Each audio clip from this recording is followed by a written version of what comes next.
சற்று முன் வெளியான தகவல். கலைஞர் மகளிர் உரிமைத் தொகையில் ரூபாய் 1000 பெற பெண்களுக்கான ஒரு முக்கியமான அப்டேட் வந்துவிட்டது. அத பார்க்குறதுக்கு முன்னாடி, நீங்க நம்ம சேனல சப்ஸ்கிரைப் பண்ணாம இருந்தீங்கன்னா, மறக்காம லைக் பண்ணிக்கோங்க, சப்ஸ்கிரைப் பண்ணிக்கோங்க. உங்க நண்பர்களுக்கு தெரியப்படுத்தவும் ஷேர் பண்ணுங்க. கலைஞர் மகளிர் உரிமைத் தொகை திட்டம் என்பது தமிழ்நாடு அரசால் பெண்களுக்காகவே நடைமுறைப்படுத்தப்படும் திட்டமாகும்.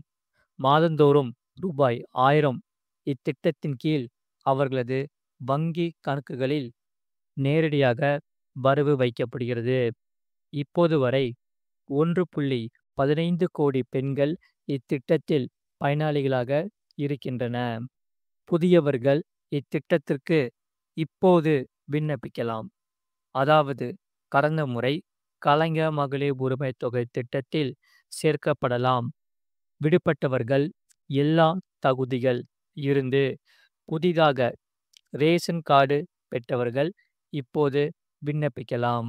அதாவது அரசு பணியில் இருந்து ஓய்வு பெற்று ஆண்டுக்கு 2.5 லட்சம் ரூபாய்க்கு கீழ் ஓய்வூதியம் பெறுபவர்கள், குடும்பத்தில் ஓய்வூதியம் பெறுபவரை தவிர்த்து மற்ற தகுதியான பெண்கள் இருப்பின் அவர்கள் விண்ணப்பிக்கலாம். மேலும் இதற்கு மகளிர் உரிமைத் தொகை திட்டத்தில் அரசு கொடுத்திருக்கும் விதிமுறைகள், தளர்வுகளின்படி புதிதாக தகுதி பெற்றிருப்பவர்களுக்கும் விண்ணப்பிக்கலாம். அதேபோல் பிற ஓய்வூதியம் பெறுபவர்களின் குடும்பத்திலும் ஓய்வூதியம் பெறுபவர்களை தவிர்த்து மற்ற தகுதியான பெண்கள் இருப்பின் அவர்கள் மகளிர் உரிமைத் தொகை திட்டத்திற்கு விண்ணப்பிக்கலாம். இந்த தகவலை எல்லாம் ஏற்கனவே அறிந்திருப்பீர்கள். இருப்பினும் ஒரு முக்கியமான தகவலை இங்கே தெரிந்து கொள்ளுங்கள். குடும்பம் இல்லாத தனியாக வசிக்கும் பெண்கள் மகளிர் உரிமைத் தொகை திட்டத்திற்கு விண்ணப்பிக்க முடியுமா என்றால் முடியும். ஆனால் அந்த பெண் ரேஷன் கார்டு பெற்றிருக்க வேண்டும். இதுவரை பெறவில்லை என்றால் தனியாக வசிக்கிறேன் என்பதற்கான மனு கொடுத்து ரேஷன் கார்டுக்கு விண்ணப்பிக்கலாம். குறைதீர் முகாம்களில் நேரடியாக சென்றும் முறையிடலாம் என்று சொல்லப்படுகிறது. அரசு அதிகாரிகளின் வழிகாட்டுதலின்படி முறைப்படி இந்த ரேஷன் கார்டு பெற்ற பிறகுதான் கலைஞர் மகளிர் உரிமைத் தொகை திட்டத்திற்கு விண்ணப்பத்திற்கான வழிமுறைகளை பின்பற்றி இத்திட்டத்திற்கு விண்ணப்பிக்கலாம். ஆகையால் ரேஷன் கார்டு தான் அடிப்படையாகும். பெண்கள் யாராக இருந்தாலும் சரி, ரேஷன் கார்டு இருந்து கலைஞர் மகளிர் உரிமைத் தொகை திட்டத்திற்கான விதிமுறைகளை பூர்த்தி செய்தால் கட்டாயம் உங்களுக்கு ரூபாய் 1000 கிடைக்கும் என்று சொல்லப்படுகிறது. மறக்காம நீங்க லைக் பண்ணிக்கோங்க, சப்ஸ்கிரைப் பண்ணிக்கோங்க. அடுத்த செய்தி என்னவென்றால், லைசென்ஸ் ஆர்சியில் இணைக்கப்பட்டுள்ள மொபைல் எண்ணை புதுப்பிக்க வேண்டும். மத்திய அரசு ஒரு அதிரடியான தகவல் வெளியிடப்பட்டுள்ளது. அதாவது உங்களது ஓட்டுநர் உரிமம், அதாவது டிரைவிங் லைசென்ஸ் மற்றும் வாகன உரிமையாளர் சான்றிதழ் ரெஜிஸ்ட்ரேஷன் சர்டிபிகேட் இணைக்கப்பட்டுள்ள தொலைபேசி எண்ணை நீங்கள் புதுப்பித்து விட்டீர்களா? ஏனெனில் மத்திய அரசின் சாலை போக்குவரத்து மற்றும் நெடுஞ்சாலைத்துறை அமைச்சகம் இந்த முக்கிய ஆவணங்களுடன் சரியான மற்றும் தற்போதைய பயன்பாட்டில் இருக்கும் மொபைல் எண்ணை புதுப்பிக்க வேண்டும் என உத்தரவிட்டுள்ளது. மேலும் இன்றைய டிஜிட்டல் உலகில் உங்களது வாகன பாதுகாப்பு மற்றும் சேவைக்கான மிக அத்தியாவசிய தேவை என்றும் குறிப்பிடப்பட்டுள்ளது. அந்த வகையில் மொபைல் எண் இணைப்பு ஏன் அவசியம்? ஓட்டுநர் உரிமம் மற்றும் ஆர்சியில் தொலைபேசி எண்ணை புதுப்பிப்பது ஏன் எவ்வளவு முக்கியமானதாக பார்க்கப்படுகிறது தெரியுமா?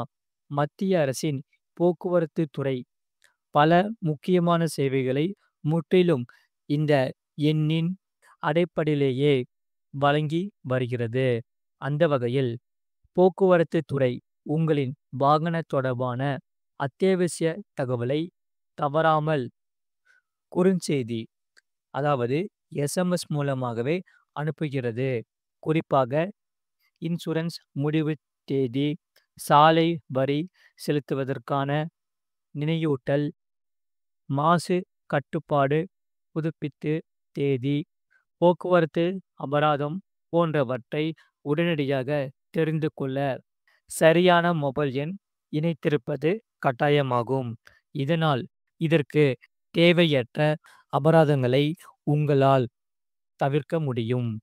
இந்த ஓடிபி அடிப்படையிலான ஆன்லைன் சேவைகள் பொறுத்தவரை இன்றைய தேதியில் வட்டார போக்குவரத்து அலுவலகங்கள் அதாவது ஆர்டிஓ வழங்கும் பெரும்பாலான சேவைகள் ஆன்லைன் முறையில் ஒரு முறை பயன்படுத்தும் கடவுள் சொல் ஓடிபி மூலமாகவே இயங்குகின்றன.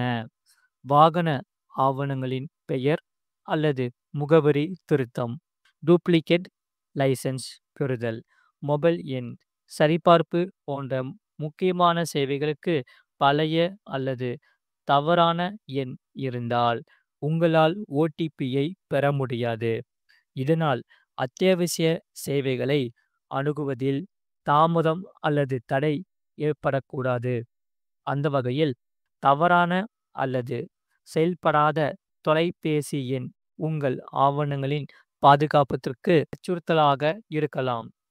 அதாவது வேறு யாரேனும் உங்கள் ஆவணங்களை பயன்படுத்தி சட்ட விரோத சேவைகளை அல்லது ஆவண சேதங்களை செய்ய முயற்சிக்கும் போது சரியான மொபைல் எண் இணைக்கப்பட்டிருந்தால் உடனடியாக எச்சரிக்கை குறுஞ்செய்தி உங்களுக்கு வந்துவிடும். இதனால் வாகன உரிமம் தொடர்பான மோசடிகளை தடுக்கவும் உங்களது பாதுகாப்பை உறுதி செய்யவும் முடியும் என்று சொல்லப்படுகிறது.